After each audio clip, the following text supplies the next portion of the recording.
Okay, everybody. So as promised, I have Max back, and for those of you who forgot, I mean, he was very integral within the SaberSim product. If you look back at our old videos, he did a really nice introduction on how to use SaberSim, and we went through that. And as you guys know, in all my live stuff and all my videos, I use SaberSim to show you guys how to build lineups. And part of what I'm doing in the last couple of weeks is, is dealing with some of the other sports as well. I had Brandon on for NASCAR. I'm having the hockey guy on or whatever. And I've been getting myself more into the League of Legends stuff. Just quite honestly, it's very intriguing to me. I don't know much about the sport per se, except I just know that the whole concept of correlations and balancing those with upside and ownership and things like that just kind of is nice. And, it's good to have money always working for you, even when you're sleeping, as far as I'm concerned. So I struggled a little bit myself when it came to building lineups, and so I figured I would have Max back on here just to kind of I don't say walk me through it, but I'm sharing my screen. I'm going to show him what I do, and I'm using tonight's slate as an example. Again, for those of you who don't watch these videos a lot, I mean, this is really our channel's really a teach a guy to fish versus give a guy a fish type of site. So I don't really want, just because it's the slate, don't look at this as like a slate review so that you can make money on today's slate. I really want you to try to learn from this so that you can hopefully make money in the future. But we needed a slate to kind of work with. So this is the 2-game slate, which is tomorrow or today, depending on when you're watching this. And you'll find that a lot of these LOL slates are 2-game slates. So what we're going to do, Max, we're going to dispense with the preliminaries of how LOL works, what the positions are, who correlates with what, but we'll get to that maybe later if you want.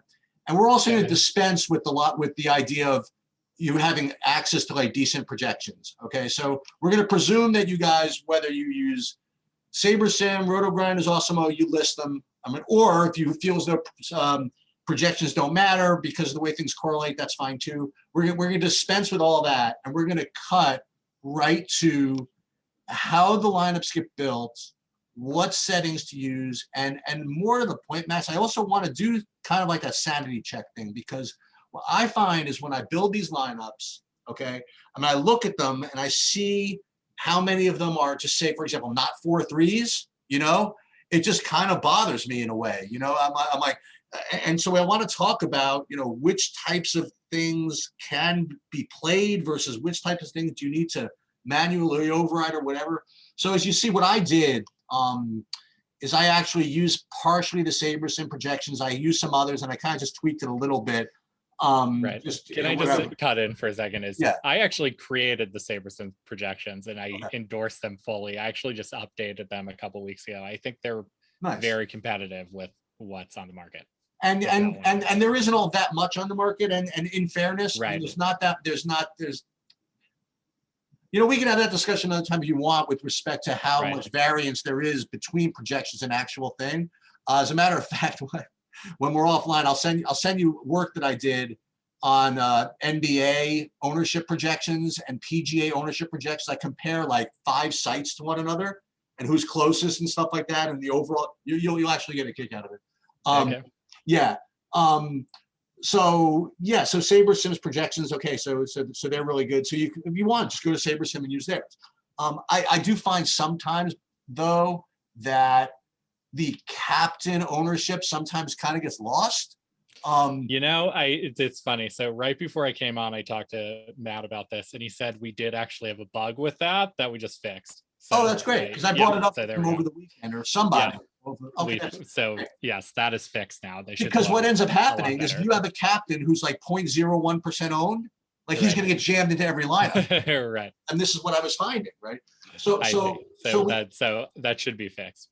So we have here, here are like all the projections, whatever it is, doesn't matter. So it's a 2-game slate. So what I would do, I would just go to Bill, right? So now as far as sliders go, right? Yep. I remember in a video that you did like during quarantine when you did the LOL stuff, and I actually reviewed one of them in preparation for this yesterday. I reviewed the longer one when you had like the hour and a half, like all the other guys on there, like whatever. But there was another one where you talked about that you don't really need to worry about about the sliders, the correlation part of it, because if you put smart randomness near the right, the correlation kind of takes care of itself, sort of. Yeah. So this is something that I want to. So you can notice that for LL, it says smart randomness. It doesn't say smart diversity. So there's a few sports that we have that are not simulated, and League of Legends is one of them. We haven't made it into a simulated thing.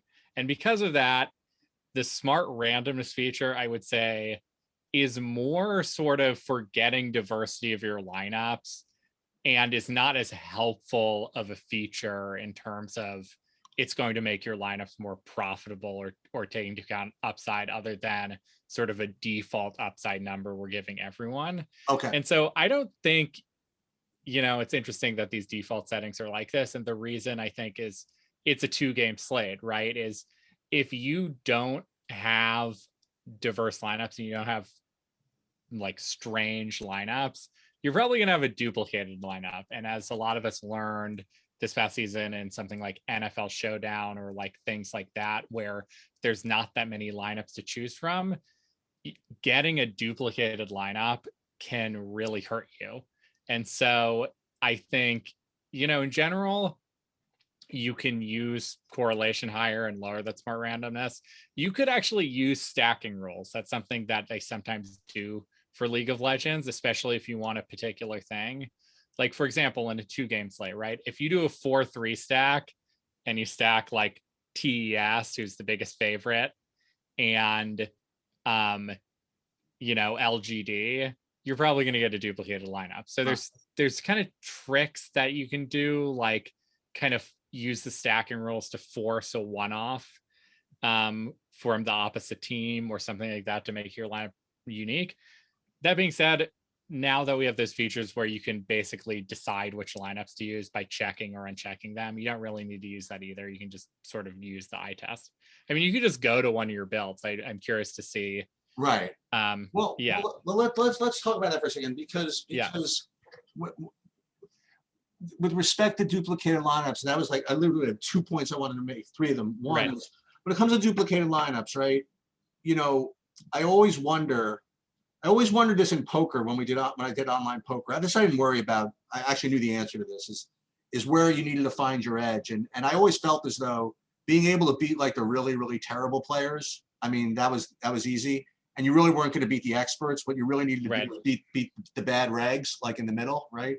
And I also felt as though when I first learned DFS that a lot, I was asking Bobby this, he's like my partner in this, I said, where does the majority of the dead money come from? Does it come from the people that play lineups that are too chalky, or does it come from people that play lineups that have no chance to win, right? So I asked the same question with respect to LOL. Like, if I went through like all of the lineups, and I have lineup study up here, I can do that too. Are there enough like lineups that are just hopeless, like 2x1s and 1x2s, or whatever it is out there, such that you don't need to worry about the dupes too much? Or is the chances that these like 100 duped lineups win just way too small to ever justify playing them?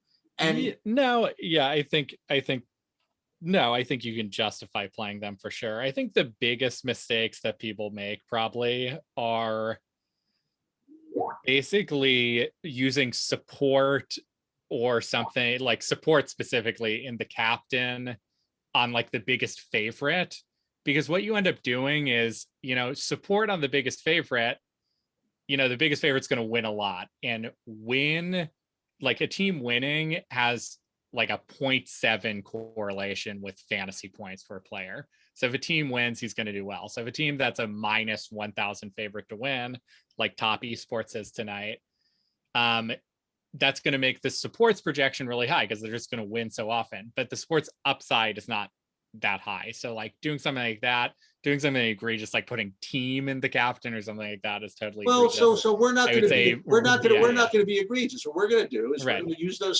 those sliders, right? Right. And we're going to build like this, and let's just say I want to build 20 lineups. I guess first question is, does it matter? And I think the answer is yes for some reason. Maybe it's I'm hallucinating.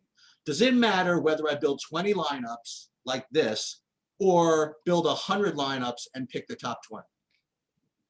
Well, I mean, we've actually built 200 for you, but I think what you're saying in terms of you want to, like, especially given that this is not smart diversity, like we're not using simulation data. Okay. I would really go after picking the lineups that intuitively make sense to you. It's going to take like 2 minutes. Right. Okay. And you can just get go down, for example, like this lineup, first lineup. Right. So this is what I was going to ask you. Like, does this like what is this? Like this offends my OCD. Like I would say, okay. Interesting. Because why does it offend your OCD? Well, because I would just assume naturally that I would want a 4-3. You know what I mean? That's like my natural. Well, thing, so you know? This is interesting. I mean, you have to think about how. So like different leagues have different sort of situations, right? Okay. LPL and LCK, they're best of 3, right? Yep. LCS and LEC, they're best of 1, right? Yep. So it sort of plays out differently. Yep. In a best of 3, because if it goes 1-1, it's sort of like less of the majority. You can sort of go, you don't just win or lose. You could win 1 game and lose 2. And so you can sort of have game stack situations where game stacks are optimal. It's not great, right? Because the teams are anti-correlated with each other, right? Yeah. And so it's kind of a long shot. However, you know, I would say this is a viable lineup. Does this pay off often enough? See, I don't care if it's a long shot, right? If it's I think, and that's why I think you should use, you know, how we choose something, right? So maybe you're like, you know, V5 and TES, I don't like this lineup. Well, just uncheck the lineup, right? Let's go to the second lineup. That's totally fine, right? We're just using smart randomness. This has nothing to do with like. So this is just smart random. This is not necessarily saying this lineup is better. I don't want to. If you want to make sure that all your lineups are every lineup we print for you in the pool is like as you want, you can use stacking rules, or you can do what we're doing right now, which is saying you can just say, do I think in my brain that this lineup has upside? Like this lineup could win a contest? And if the answer is no, just uncheck it. It doesn't matter what the rank is. Right? So you actually do, and I'll put this the wrong way, you actually do need an LOL brain of some kind to do this. In other words, like, and I don't want to like simplify this, but so I can't then, like I can't just create these 20 lineups and say, you know what? Say we assume that the projections were decent. We assume that the SaberSim optimizer does its thing. We assume this random this smart optimizer gives me some good lineups. We could just assume that these are the 20 best lineups. Let's just pile them in and be done. You can't do that. No. You have to have some knowledge of. Well, it's a legitimate question. Right. If we were using like baseball, for example, that's in the simulator. I would trust that a lot more than this. You can't, I mean, I think with any sport, if you're saying, you know, I'm just going to take the lineups that SaberSim builds me and just use them, I wouldn't recommend doing that. I mean, I think the product is very good and you're going to do fine, but it's like, that's basically, I think you're not putting in the work. Now, I mean, like what you're doing, right, is you're using a bunch of projections. Okay. I think this is something that a lot of people who are using our product don't understand. If you want to rely more on your projections, I would, when you're building lineups, not use as much smart randomness, right? You're saying, I like my projections. Smart randomness is going to make it so projections don't matter as much. Right. Okay. And so if you're doing what you're doing, where it's like you're looking at this projection, you're looking at that projection, well, then I would actually do a build where correlation is high and smart randomness is lower, right? Because then you're making sure you have correlated lineups and you're relying on your projections more, right? Regardless, I think it's really important to then go through your lineups for a couple of minutes and just check and uncheck one. Like, for example, just uncheck this first rank lineup. And tell me why. Because I think I agree with you. I think this lineup with such an underdog in V5, I think they're going to get swept a lot. And the reason why it's doing this is because it's actually hard to get a viable lineup with this, with putting someone like Jackie Love in the captain, who's like, he's like LeBron James, like he might be the best player in League of Legends. Right. And so, you know, our algorithm is sort of to like, is using this upside in this way that I personally don't think is going to make a really, really good lineup. I think if you're doing a 4-game slate, it's probably not going to happen. But yeah, I'm just going to go through and say, is this a viable lineup or not? So you might uncheck that. But the one below it, I think, is super viable, right? Is you have TES that we're doing a 3-stack with the captain, and then you have a 3-stack with Oh My God with a 1-off in LGD. This is a lineup that if Oh My God wins, but it's close and maybe LGD has a really good game, this could be a really, really good lineup and allows us to get Jackie Love, who might be the highest score on the slate. So this does put out like a decent amount of 4-2s with 1-offs. Right. So is there any? And again, I didn't expect to go in this route, but we can talk more. We actually talk some LOL. So is there a position that tends to survive as a 1-off in, you know, and win tournaments better than others? Because I noticed just instinctively, but look, sometimes it throws like a team thing as a 1-off, which would make sense to me, because probably the difference between one team and another is not as much as the difference between an ADC, for example, and one team and another. So I have looked into this.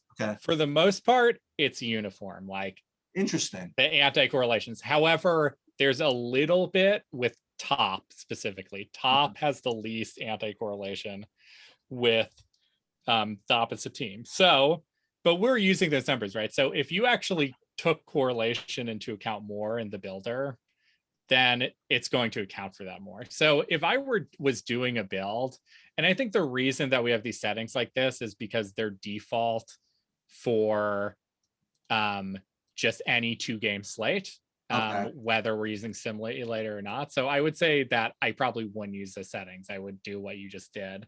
And I might talk to our guys about doing that, because I think in general, I don't know why it didn't make lineups here. But so, yeah. So sometimes this is interesting. Yeah. Only 47 lineups. Okay. I don't know why that's going on. I'm not sure. Okay. But yeah, so it's interesting that, this is really interesting. I mean, obviously this is taking correlation into account, and even with it taking into account, it's game stacking a bit. Okay. That says to me, maybe that's fine. I think in general, your best lineups are going to be 4-3 stacks if you can fit them in. I think the other thing that is hard to take into account is you have to think about what might happen if you're playing a team where their projection has to do with the fact they're going to lose a lot, right? So like V5 is really low projected. Maybe Oh My God is low projected as well. And so a lot of times you can save money, and I might favor lineups, just like checking and unchecking lineups, by putting the team that's cheaper, that might lose more often, in the captain and stacking them up, because it's going to save me a lot of money. And if they win, it's going to allow me to afford some of the top teams like TES. So what I did, by the way, I mean, like, this is another site or whatever, but I look and see what from other slates people played. And I just, this might be a dumb way to think about it, but I figured the people who put in a max entry are probably people who know what they're doing, right? Right. And so I do see that, like, most people put in like a bunch of 4-3s and some 4-2s. Some 4-2s, right? So again, that's my first check. Right. Well, the other thing you can do as well is you can just say, if you create a build, right? Yeah. So if you're just like, I want to put in 4-3s or 4-2s, you do a new build, and you can just say stacking rules and say minimum 3 on a team, minimum 4 on a team. But I guess I kind of wanted your blessing to where like if SaberSim puts out like a 4-2-1 or something like that, or that it's okay. I think a 4-2-1 is okay for sure, especially because it's going to be unique. I think that's what I hear. I mean, of these lineups, I mean, yeah, that's interesting that it didn't build you any 4-3s. I think, sometimes Right. Well, sometimes in theory, you go, oh, I want to build, 4-3 stacks, right? But what ends up happening is, so if you just add a stack roll, add another stack roll,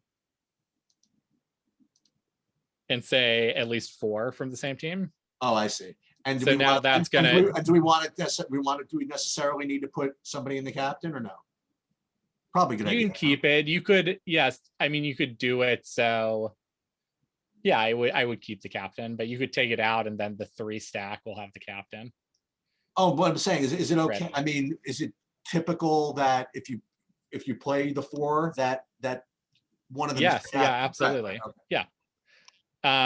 But you can do it either way. I found that people don't win any more or less often doing the 3 or the 4. Really? Especially with the team, right? It's like the 4 could just be the team as well, and they don't have as much upside. This is really interesting that we're not building that many in the pool. I'm not really sure why, but maybe because there's just not that many 4-3 stacks that you can actually fit in, right? Right. So that's true. Yeah. The other thing, I had 2 other things I wanted to touch on because I know you have to go. Right. Where if somebody wants to, and this is like a weird question, if somebody wants to play and stay up and watch, which I don't, and I sometimes get not in the Asian league. I sometimes get up. No, actually, I sometimes get up in the morning before I go to work. It's usually the last game is the way I call it. It's the early morning hammer, so to speak. Right. And where's the best place to sweat? Like I go to this. I just look on Twitch. Okay. And is there any way is there any better way to sweat the actual fantasy points and results as opposed to just waiting for DK to update it? Yeah, you can literally Google the box scores. You can Google like LPL box score and it'll have a live feed of the box score. Yeah. Okay. Because it's on a 10-minute delay. But I just want to emphasize one more thing if you're willing to go back to SaberSim really quick. Yeah, go for it. Like, I think that's something that's really, really important is make sure you're just scanning the lineups and checking and unchecking. Like, for example, the second lineup, right? Yeah. It has team of the captain. I would just uncheck that. I don't want team of the captain. Or obviously, we can make a rule for that too. Right. Or we can make a rule for that. But I think really the best maneuver kind of is you make lineups, you don't make restrictions, you use the tools that we have for you to make sure you get stack types you want. And just basically, I mean, this only made 19 lineups, but if you make like 200 free lineups, right, you can then just check and uncheck as you see. And if you're making 20, which I can't imagine making like more than 20 or 30 lineups for a League of Legends slate. I think that'd be kind of insane unless it was just like a. And the reason for that is because I do see people maxing out these things. Is that giving money away? That's great. That's pretty crazy. I never do that. I think if you are, you're probably not watching this video because you already know your shit. Basically, I think. Oh, interesting. So now I've built. Yeah. Okay. And one other thing. Now, can I vote for 2 other things? Yeah, we'll try. This is building a little more. So the NBA, we sometimes worry even though we have like a really good play, we sometimes worry about blowout risk. With respect to, let's say Giannis is playing at home against XYZ, right? He's going to project well on a median basis, but you might not get his full 28 minutes. I've heard a couple of people talk about that aspect with respect to LOL. Like if one team is that big of a favorite over somebody, they might not even need to do anything. They may just be able to coast through, and in a way that might decrease their, I don't want to say projection, but it might decrease their upside. Do you ever think about that? And if you feel absolutely. One fun factor about League of Legends, actually, which is just something I've learned from looking at the data, is underdogs when they win actually score more fantasy points than favorites when they win in general. So that's a little different than basketball, where if an underdog wins, that doesn't necessarily mean anything unless I guess they're playing more minutes. But underdogs actually perform a little better. And so in general, when you're looking to make a good GPP play and say, how am I going to win this slate? Sometimes choosing an underdog that might have a chance to win or is facing a really aggressive team, that is going to be one of the best plays you make, rather than playing a big favorite that's just going to literally, you're right, some of these teams dominate so hard that they win a game in under 20 minutes and they get like 9 total kills in the game, and that doesn't help at all. Okay. Yeah. So I guess one other question I guess I had is, again, I'm trying to teach people to fish and, not just give them fish, whatever it is. Right. Aside from, okay, so I'm going to point people to, both of the SaberSim League of Legends videos that I know about. Like there was one that you did all the way back in April where you just talked about the basics. Another one where you had those three guys on for like an hour and a half. Yeah, I wasn't on that one. Yeah. Oh, right. No, that's right. Yeah. And also obviously to the Discord. Where else is what's another good site? What's another good place to either I don't want to say view content, but like what's another good resource aside? I think it's interesting because you can look at some of these stat sites, but I'm using all those stats in my model, so you're sort of double counting. I think the best thing you can do to add value, honestly, is go to Bookmaker or Pinnacle and basically watch and see if the lines move, because these are markets where sharp people are betting, and if the lines are actually moving, that could say something about whether a team is going to win or not. Or that's much more advice again for people that want to actually get involved in their own. I'm going to default to just trust Max. And I think the best thing you can do is look at what other people are doing and try to find lineup construction tricks. Right. So tell me, I think that's smart. Who are the good players? How about that? Well, I think our very own Giant Squid is very good. Osimo just posted something. Is he any good? I mean, like, yeah. He posted that he profited. He's right. No, but he just actually posted that he profited like 100K playing League of Legends since April. Okay. So I mean, obviously they're a competitor, but we don't care about that. In terms of a lineup construction thing, it's like, look at how people are doing their lineup construction and see if you can think, right? You looked and saw, okay, a lot of people are doing 4-3 stacks. Some people are doing 4-2. Right. How are those 4-2 stacks happening? Right. And think about it, right? Because, maybe there's a particular way that people are 4-2 stacking that might be better. I mean, you can just look at this in DraftKings as well. Right? Yeah. But yeah, I wouldn't try to chase people who are playing particular teams, right? It's like, this guy. I wouldn't do that, but what I like to do is after a slate to see, just see how the better. That's what I used to do in was it baseball? Just see what the better people did. Not so much who they played, but like how. You know what I mean? Like what kinds of stuff that they did. You know what I mean? Right. And I wouldn't want to just go to see who happened to have won the last slate. You know what I mean? And rely on that. That's why I just asked you. Yeah. So the regular guys like Giant Squid and Osimo, and I guess Brick any good? I presume. Honestly, I don't know. I don't know. I mean, I think there's some of these guys are really like 99 problems, really into League of Legends. He's sharp. Okay. Wilson. What's your handle? M Steinberg 09. Oh, you are. I actually mostly play cash games though, so that's where you'll find me. Fine. Yeah. And in that case, lineup construction, well, there's arguments for it, but lineup construction is not as much of a factor. And the one other thing that I wrote down, then I'll let you go. When I play NBA and not NBA, NFL Showdown, one of the ways that I tend to get different is I set rules to leave money on the table. One